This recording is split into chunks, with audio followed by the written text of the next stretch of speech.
Welcome to the Awaken on Purpose podcast, where each week you'll hear inspirational stories of heart-centered leaders who have awakened to their higher purpose and taken that leap of faith to follow their heart and make an impact in the world. Get ready to be enlightened, empowered, and transformed with your host, Jennifer Spohr. I am so overjoyed and just really excited to welcome to the show today, Tabitha Cavanagh. You are going to absolutely love her energy. Tabitha is a VP of something new and a positive disruption ambassador. She is a NeverTooYoung Advisory Board Co-Chair and creator of #StrongAssMindset. She is a young-onset advocate, patient ally, and colon cancer thriver. She regained her life and found her voice after an unexpected cancer diagnosis at a young age. Life post-cancer led Tabitha to the field of recruiting, where she discovered her passion to help the right people come together for the right opportunities at the right time. Dedicated to assisting others in developing meaningful and intentional mindsets, Tabitha believes we can do anything our minds say we can. Welcome to the show, Tabitha. I'm so excited to have you. Thank you, Jennifer. Oh my gosh, I love that I can like hear you smile. Even though I can't see you right now, I can hear it, which is one of my favorite things. So thank you for the energy you bring. I always enjoy our conversations. Oh my gosh, thank you so much. That just made my day. Aw. I am Love smiling. this. I am smiling through the mic, that's for sure. Hey, in your bio, you had also included a verse, Ezra chapter 10, verse 4. Be strong and do it. And I really love that. And how did you find your strength to overcome getting through the cancer diagnosis? Because I know a lot of people who are listening out there would love to know more about your story. So tell us more about that, how you found your strength, and what inspired you to actually become an advocate. Well, I was diagnosed with colon cancer when I was 31, stage 3. And so as you can imagine, it was quite a shock to myself, to my family, everybody who kind of knew me. When you think of colon cancer, you think maybe old man's disease or, something to that along those lines. So, what really inspired me was knowing that I was and also was not the exception here. And at first I thought I was. I thought, wow, I'm 31. I'm diagnosed with, stage 3 colon cancer. How is this happening? But then the more immersed I became in the colon cancer community, I found out that there were a lot of other young people who were diagnosed with colon cancer. And something inside of me from the very beginning, right after my diagnosis, just told me that I needed to do something good with my story and maximize my journey, right? So I wanted to get the most out of whatever was to come. And even though I didn't know what the exact outcome would be, I knew that along the way, I could use what I was going through to help other people, whether it would be to support other patients, other survivors, other caregivers, or just by talking about my story, then help other people pay attention to their bodies and not only pay attention, but then advocate for themselves when maybe a doctor or 2 or 3 tells you that you're crazy or that you're fine, but deep down inside that something is going on. So I really encourage other people to talk to their family members about their family history and to pay attention to their bodies and listen to their gut and get multiple opinions and all of those things. And so the good and the bad from my journey, I just try to use to share with others and help them so they can get the most out of their journey as well. That's awesome. And what you said about listening to your gut is really important.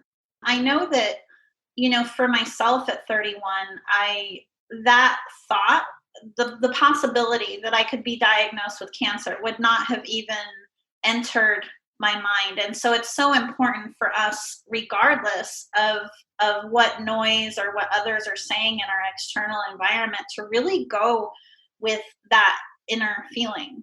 Yes, it's very important. Actually, to rewind a little bit, I started having symptoms when I was pregnant with my daughter. And for people who maybe aren't as familiar with cancer, It doesn't just happen overnight.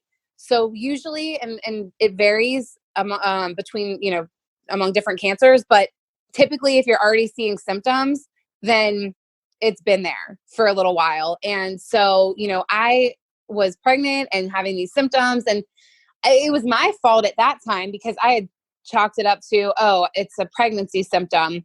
It was my first pregnancy. I didn't know anything about anything. And I just thought, okay, this is probably normal. And for some reason at the time, I just never said anything to anyone.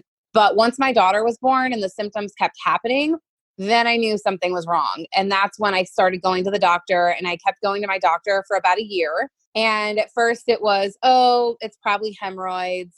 Then it was, well, let's take a blood test. And then the blood test was clear. So it was all these things. And they were like, well, you're fine. Like, we can't find anything wrong. They never sent me to get a colonoscopy. And again, at 31, 30 and 31, you're not thinking, oh, this might be colon cancer. So it really took a lot of battling on my end to find out what it was. And even after getting a colonoscopy, and even after getting results that told me it was not cancer, something inside of me told me to keep going. And because I did that, ultimately, I found out, it was stage 3, and I had a pretty serious colon resection surgery and had tons of things to recover from, and then went through chemo and the whole thing. So I really stress that to people, like, don't let one doctor discourage you from continuing on to find out what might be wrong. If you really feel like something is wrong, don't be afraid to get a second opinion and to speak up for yourself. You saved your own life. I just got chills when you said that. Yeah, man. I mean, I've always thought about it as like I was fighting for my life, and I attribute me still being here to so many people. In fact, I just sent a copy of our book, Standing O Encore, over to the surgeon who I say saved my life. And I'm really excited for him to get that because I want him to open it and read my chapter and read my note to him and realize that he made a difference. And the reason I was able to send him that book and my Christmas card of my family is because of what he did. And he is why I am still here, and a huge part of it anyway. He's a huge part of that. But if you hadn't chosen to be your own advocate and stand in your power and listen to your intuition, you literally might not be here today. And that's so true. And I love how you just said that, stand in your power. I think we all have that. It's just a matter of whether we choose to channel it or not. And that was a huge part of my journey, was choosing. Just in general, I had to choose things along the way, and I had to be okay with those things that I was choosing regardless of the outcome. So that was one of the big lessons I learned along the way, was make your decisions and do so without regret. No matter what happens, you can't look back and say, oh, if I had just made this decision. No, it was, I make the decision, I move forward, and what happens, happens. And then I go from there. And that really, really helps my mindset in a big way with everything else I go through in life outside of cancer. There's so much to unpack from what you just said. And before I do that, I want to just, emphasize again for our listeners, that we should never give our power away. There are experts, right? And we all have blind spots, and we all have a point in time in our journey where we need to reach out for help and support, but we should never go against that gut feeling. No matter what anyone says, we know ourselves the best. Exactly. Amen. Amen, sister. Amen. I'm clapping over here. I love it. I love it. And then what you said about choice is so key, because I believe that there's a difference between fate and destiny. There are events that happen in our lives that we don't have control over, but we have complete control over the thoughts, emotions, and actions that we choose in response to those fated events. And that is how we shape our destiny.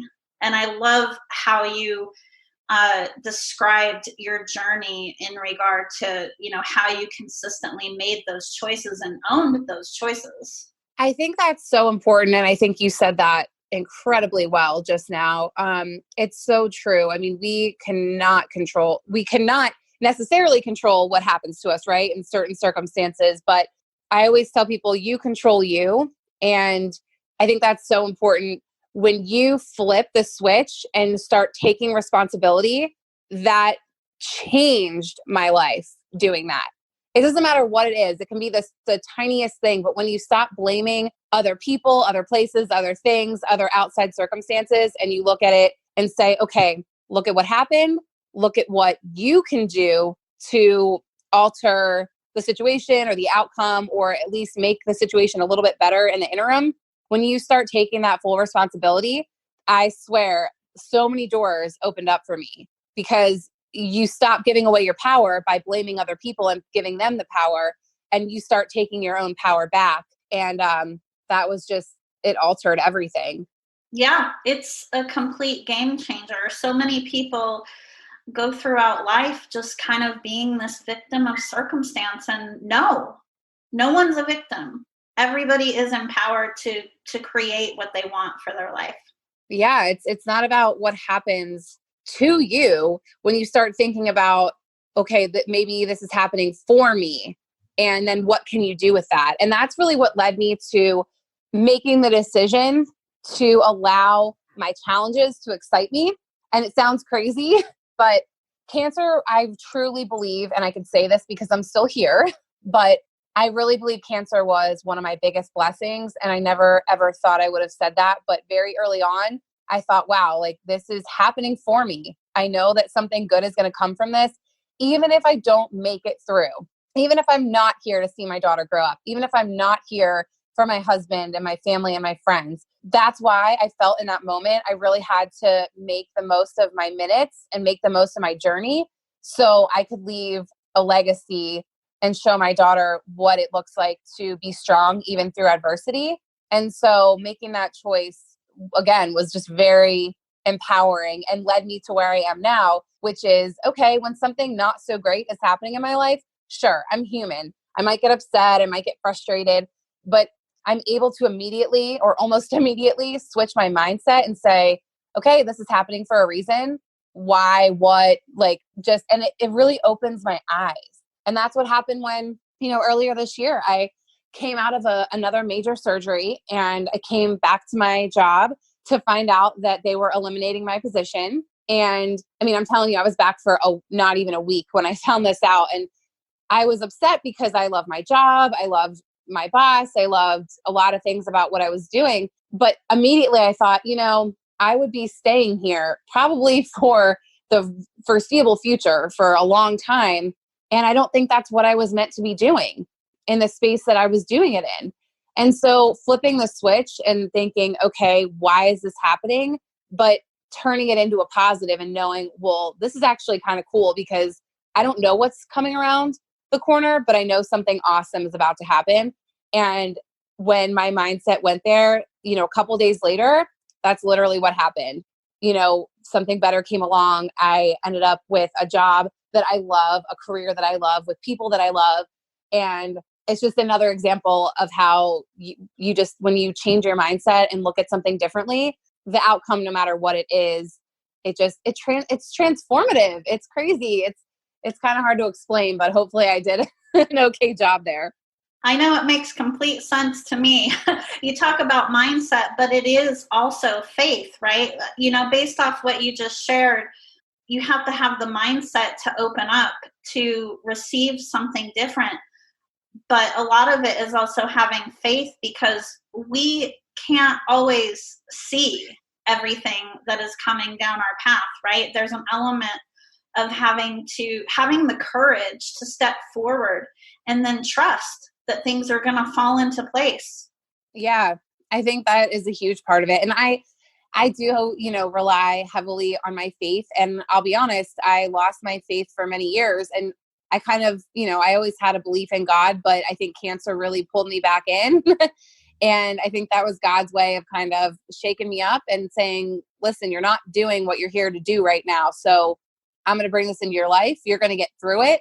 But along the way, you're going to make a really big impact. And I'm going to open the doors and introduce you to this whole new life that you never would have had had you not gone through cancer, and had I not listened to that inner voice, the thing that was compelling me to do all these things during my cancer journey, if I had ignored that, I would be in a much different place right now.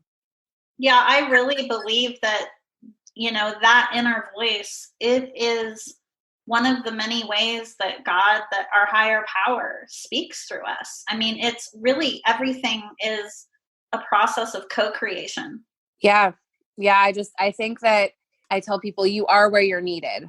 And I really believe that. In fact, I think I heard you talking with Carol Campos on a different episode about that similar premise. And I believe that everywhere, or anyone, wherever you are right now, I believe that that's where you're needed. And even if you don't feel that way, even if you feel like you're in a bad place or something should be different, or I should be more successful, or whatever it is, I feel like no matter where you are, when you switch your mindset to what I like to call, the strong ass mindset, when you switch to that, you pull back all of that power, and you could figure out in that moment exactly what you're supposed to be doing with your life, no matter where you are. Even if you're in a really terrible situation, if you can figure out how to flip that and turn it around, even in your mind, then you can set the foundation for then moving forward and figuring that out. But when you're in a bad place in your mind,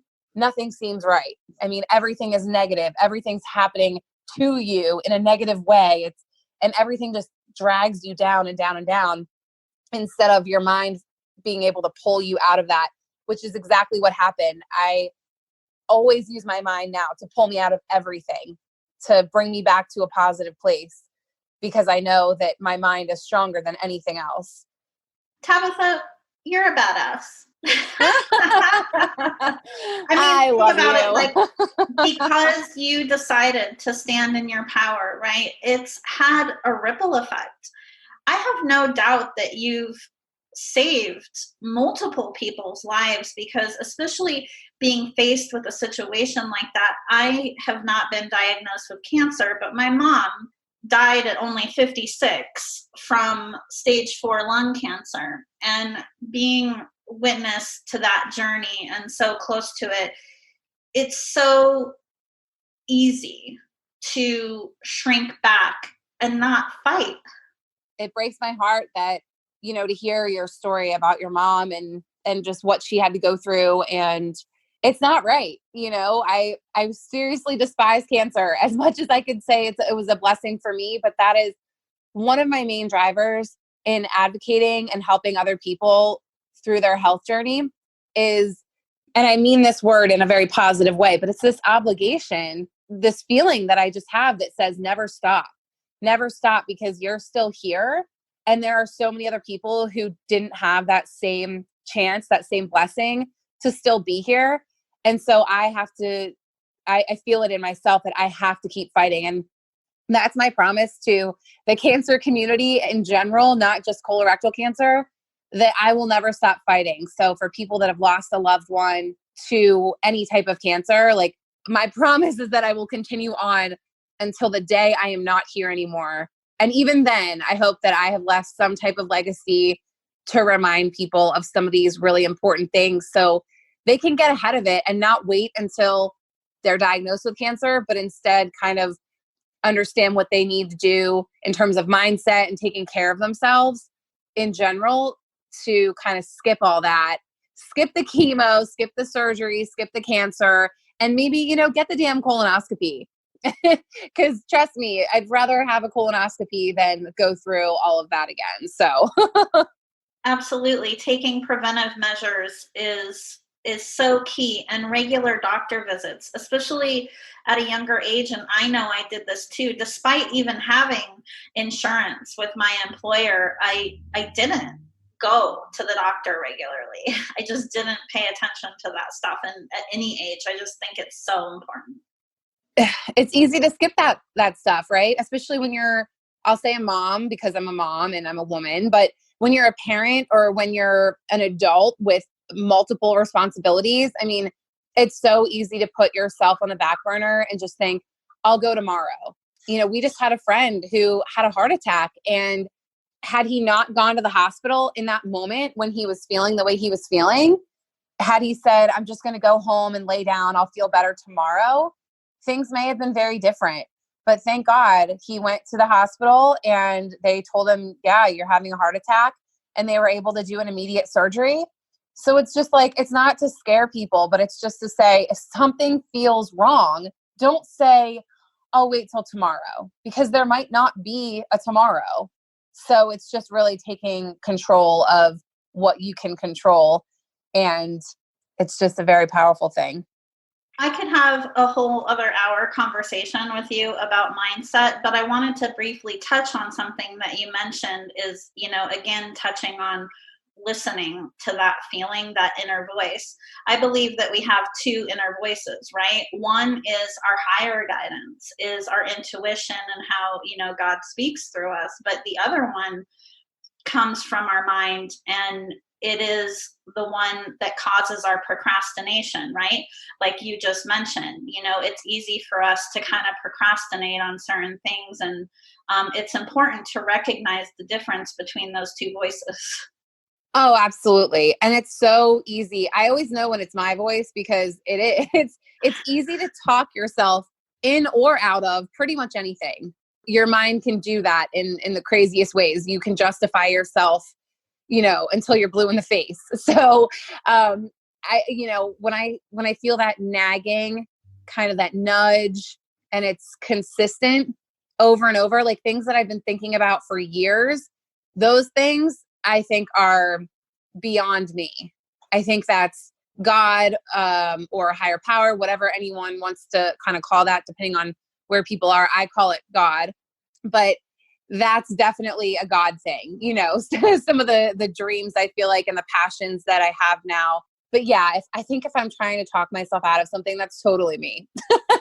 Yeah. For the most part, of course, but yeah, that's funny. It takes a lot of courage to share, to not just go through the experience you went through, right? But then to take that and turn that into a positive, and to have the courage to lean into your vulnerability, right? Sharing your story in an effort to support other people on their journey. There are no doubt a lot of other people out there and people listening right now who could be at a crossroads in their life. Having overcome adversity, they might feel called to do more, to share those experiences and to do a greater work. What advice would you have for someone who is in that space in terms of what is an action that they could take today to move forward? I think it's important to note that, just because you're going through an adversity or cancer or whatever it might be, not everyone wants to be kind of in the public eye, or, maybe they're very private and they don't feel like they want to share their story. Some people don't feel called to do that, but I think that's okay. And I'm a big advocate for people sharing their stories because I think that's important. But I also wanted to just highlight that because I also truly feel like if you don't want to share your story, there are certainly other steps you can take. For me, even in the beginning, it was like thinking I'm terrible at asking for help. But this situation, my cancer journey, forced me to accept help. And that was another big learning curve for me. And that didn't involve me really telling my story. It just involved me changing my mindset and learning that I love giving help so much. And I'm actually robbing others of the joy that it brings them when they can give. And so it really opened my eyes to accepting more help. And so I would just say for people, if you're going through something right now, but if you feel compelled, you feel called to share your story, then do it. And start small. I mean, don't feel like you have to go out there and take on the world. I'm still sharing my story. I'm still reaching people. And this is multiple years later. So it just starts with one small action. Maybe that's telling a friend, or maybe that's telling a stranger that you meet, maybe a neighbor that you don't know that well, but you feel compelled to tell them. I just say, follow that and see where it takes you. And even if it's a little scary in the beginning, I would say just try to push past that fear, because I swear, something good is on the other side of all of that when you can just follow that inner push, that nudge. So hopefully that answered your question in terms of, but that's just kind of what I was thinking around some of those topics, and letting people know that if they don't want to put their story out there, maybe that's not what you're supposed to do right now. Maybe you're just supposed to look internally and figure out some adjustments you can make. And it's like more of a self-awareness than anything else. Absolutely. It applies to really any change that someone is looking at making, right? It's like most of us are brought up in a society to believe that we should fear change, but the opposite is actually true. Our souls actually crave expansion. And so change can be a good thing. So whether it's sharing, a story, sharing your personal story, or making another major change in your life, a career change, or anything else, just know that those feelings are valid. Right. I mean, it's easy to stay comfortable wherever you are. I mean, everybody, I think most people, I won't say everyone, because it's probably not every single person, but most people I've met crave consistency, and they crave things to stay the same as they are, especially if they're very comfortable. And even change is so uncomfortable for so many people that that's such a barrier. But yeah, if you can just push past that and realize that, the growth happens in the change, then you're going to set yourself up for a whole different life. And that could come from changing one thing. Absolutely. And life is about living, not existing. When you talked about how it's easy to stay comfortable, I call that being comfortably unhappy, right? It's like, yeah, I love that. If you're living a mediocre existence, that's not what you're meant for. I'm here to tell you, anybody who's listening. Yes. And mediocre it drives me crazy, because success looks different for everyone. So yes. It doesn't mean being a CEO at a Fortune 500 company. It doesn't mean being a celebrity. Success means different things for different people. So, but that's difficult because people are prone to comparison. So when you're comparing yourself to other people, but one of those, the successful to you and what you're seeing, maybe your neighbor, maybe their success, they're not actually successful in their mind, but to you they are. So I could talk about this stuff forever, but so could I. Yes. And if people can't tell, I'm like mixing up my words because I get so passionate about that. But I just want people to stay in their own lane in terms of stay in your mind, look at yourself and what you see as successful, what you see that makes you happy, because those are the things that matter, not what success looks like to your mom or to your friend or to your neighbor or to whoever. So kind of just skipping the whole comparison part, and which is very difficult to do. But I think that's really how you can then look internally, become more self-aware, and figure out, okay, from here, this is really where I want to go next. And then understand the steps you can take to get there. Absolutely. Each one of us, the billions of us on the planet, which I think is pretty amazing, were created unique. And when we get into that trap of comparison, we're not honoring how we were uniquely created and honoring that gift of life that we've been given. So different is good, and it's all about what brings you joy. It's so true. I mean, we all have these unique gifts, and for some people it's speaking, for some people it's doing something that no one will really ever know about, whatever it is. I mean, we all have these unique gifts. And I think that when you know what your gift is, or you don't try to find your gift, you're actually robbing everyone. You're robbing really the world of what you were put here to do in your own unique way. And so that's why I really focus on that now. I mean, every day I wake up and I pray and I ask God, please bring me to the people that need me today, and vice versa. Please just put me where I need to be, is basically what I ask for. Like, I just want to be in the space to do the things that I've been put here to do. And I'm still figuring that out. I really am, but it's just a daily commitment to self-discovery and keeping my eyes open to figuring out where I can be a light. And that's really all I can do while I'm here. And I hope that I'm doing the things that I've been put here to do. But at the very least, I will never stop trying to figure it out. You are a bright light. Well, thank you. You're so welcome. I'm working on taking compliments. That's another but I appreciate it. I do my best. Yeah, you're awesome. Tabitha, how can someone find you if they want to learn more about you or connect with you? Yeah, pretty much across all social media channels. I am Tab the Recruiter. So that's a good way to find me. You can also search me by searching #StrongAssMindset.